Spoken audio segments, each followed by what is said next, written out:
Hello, everyone, and welcome back to the Beatles Forever. I'm sorry I've been so delayed in making my videos, but when I had the doctor's appointment, I found out that I needed to have an operation, and that was like a sucker punch, and it's really taken a little while to get back to myself, but hopefully every day I'll get better and better.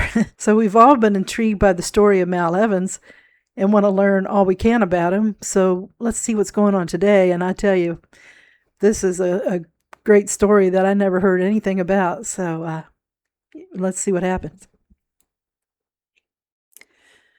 In 1971, the Beatles informed Alan Klein that as of April the 1st, 1973, he would no longer be their manager. The Beatles felt the result of Klein's leaving immediately. Mal wrote that George's days were certainly full with all the meetings during the day with the lawyers to try and sort out his business. The first item on the agenda was hiring new cars, Alan having canceled the ones we already had. Mal was an observer of natural coincidence. He couldn't help noticing that the night Alan Klein was told he was no longer their manager, a bird fell out of a tree right next to my bed, and I got a lot of pleasure out of caring for this baby bird by feeding it milk and bread, keeping it alive until it was big enough to fly. When I phoned home and told my boy Gary a storm was taking place, he immediately christened the bird Storm Cloud. Not long afterward, John was asked why Klein had been given the boot. Let's say possibly Paul's suspicions were right, and the time was right, Lennon admitted. With post-production work for Living in the Material World well in hand, George tasked Mal with stage managing the photo shoot for the album's gatefold design. The concept called for a contemporary update on Leonardo da Vinci's The Last Supper, with a coterie of rockers whining and dining to their heart's content, while summoned by the trappings of material wealth and excess. Depicting George flanked by Ringo, Jim Horn, Klaus Voormann, Nicky Hopkins, Jim Keltner, and Gary Wright, the picture was shot in front of a mock Tudor mansion by notorious Hollywood glam photographer Ken Marcus. For the picnic photo, Abe Summers generously allowed us to use his house and grounds, Mal wrote, referring to the entertainment lawyer Abe Summer while shooting the scene. Where else but in New Los Angeles could somebody say, wouldn't it be great to have a nude chick sitting in the window of the house? And 10 minutes later, there's a nude chick sitting in the window of the house. Mal staying with George would experience a life-changing event, one that would have him reconsidering the trajectory of his career plans in dramatic fashion.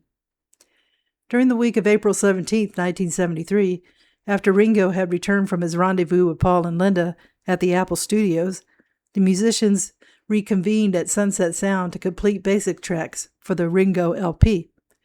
A concept of sorts had emerged in which John's I Am the Greatest would introduce the album.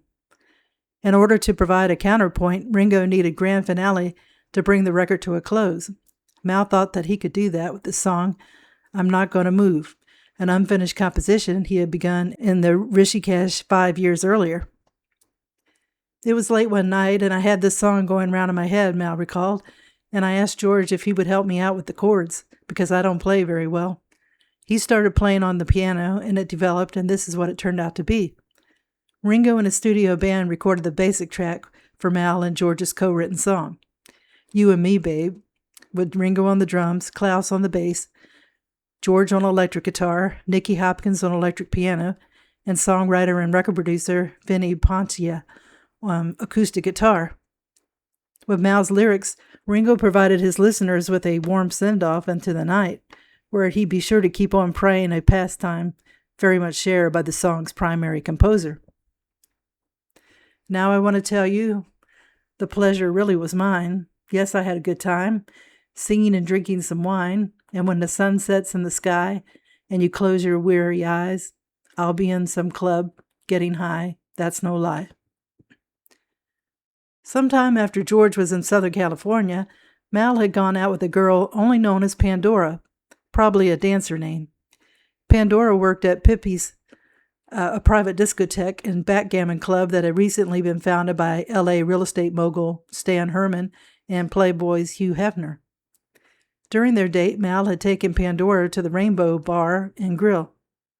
Afterward, a highly inebriated Pandora wrecked her car outside George's rented house, which required a hospital stay for a fractured skull and brought a swift end to her evening out on the town with a certain roadie. Then, on the night of Friday, April 13th, an ominous date in Mal's book, a heavily sedated Pandora decided to visit George's house again, this time with some friends, while the Beatle was away. When Mal came, he said he saw Ravi's master tapes were still on the premises, but to Mal's horror, the thieves had stolen George's cherry red Gibson guitar, the very one that had been a present from Eric Clapton, and on which Clapton had played My Guitar Gently Weeps, and which George himself had used for Revolution and the End. Mal, knowing how guitar thieves worked, began telephoning instrument stores and pawn shops across the region. Sure enough, Lucy had been purchased by Wayland's Sound City, but to Mal's dismay, she had been resold only a few hours before he talked to the shop.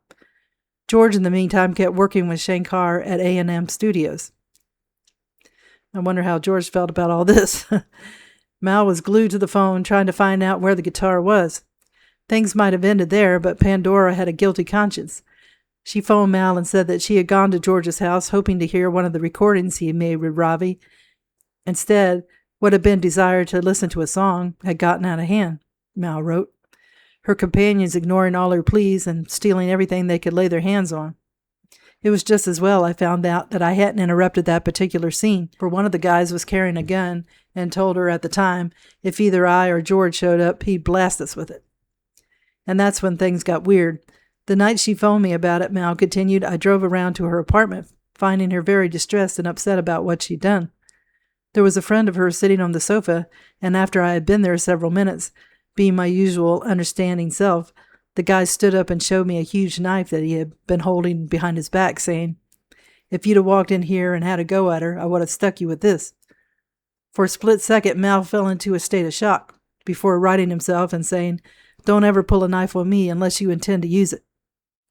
His moment of bravado must have impressed the thug, who volunteered to accompany him to the house where the rest of the thieving friends lived. Well, Mal suddenly felt as though he was in a B-movie. With a knife wielder in tow, he prepared to bust into the crook's hideout. It all seemed like a dream to me, Mal wrote, standing outside the door in the early dawn, knocking and stepping back to either side of the door until somebody answered. Making his way inside, Mal found himself face to face with a pair of rough and tumble types who were guarding a house full of stolen property. The two guys really tried to give us a rough time, he continued, and I sure was scared as hell, especially on opening a cupboard and finding the gun laying there. My friend, without much ado, picked the gun up, aimed it at one of the guys' heads, and on being told it wasn't loaded, said, "You better be right, pal," as he pulled the trigger. In a twist of fate and providence, the gun wasn't loaded. Mal's hard-boiled crime tale continued in the company of the Detective Deegan, to whom he reported that they had managed to recover all the stolen goods from George's rented house, all but Lucy, which was still nowhere in evidence. Mal didn't want to see Pandora go to jail, so he left her part of the crime out of the story.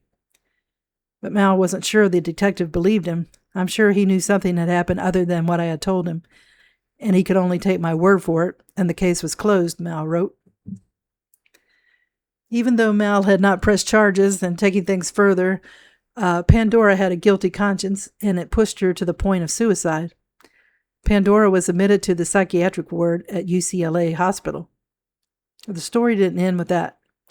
Nearly a month later, Mal picked up Lucy's scent after talking to a pair of roadies for Canned Heat, the hippie band that in the late 1960s had scored international hits with On the Road Again and Going Up the Country. They had heard that a Mexican national named Miguel Ochoa had innocently purchased Lucy at Wayland Sound City, and the roadies volunteered to fly down to Mexico to retrieve the instrument as a favor to George. Mal believed that the plan had a reasonable chance of success, given Canned Heat roadies' solid connections with Mexican authorities. The plan fell apart when Ochoa learned that the guitar had belonged to George Harrison. Ochoa also thought he had bought the instrument legally from Wayland Sound City and owned it fair and square. At this point, the roadies suggested that other sorts of pressure could be applied to Ochoa. "We even got an offer to have him killed for $20, Mal wrote, which horrified both George and I, refusing to have anything to do with that. Fortunately for Mal, who felt guilty about his association with Pandora, Ochoa agreed to swap Lucy for a guitar of similar age, make, and color. Working with Norman Harris, an LA collector, Mal managed to find a suitable guitar for the exchange, but closing the deal with Ochoa proved just as complicated as everything else involved with Lucy's disappearance. Negotiations never did proceed smoothly, Mal wrote, because every time we complied with his demands, he asked for something extra, and it ended up costing George the price of a similar guitar, the same price mysteriously having tripled overnight, plane tickets for 2 to Mexico, and the price of a bass guitar. Fortunately, the price was no object for the quiet Beatle, and after 43 fretful days, Lucy was back in the hands of her rightful owner. So I'm going to end the video here. I had no idea about the story of George and his stolen property and Mal having and being involved with it, though he didn't really know that he was at the time. I'm sure it was a nightmare for him.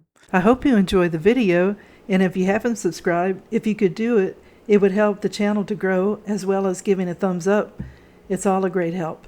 And if you haven't clicked on the notification bell, if you could do that, it lets you know when a video is posted. More importantly, I want to wish everyone a good day, and tune in again soon for another episode of The Beatles Forever. Thank you. Bye.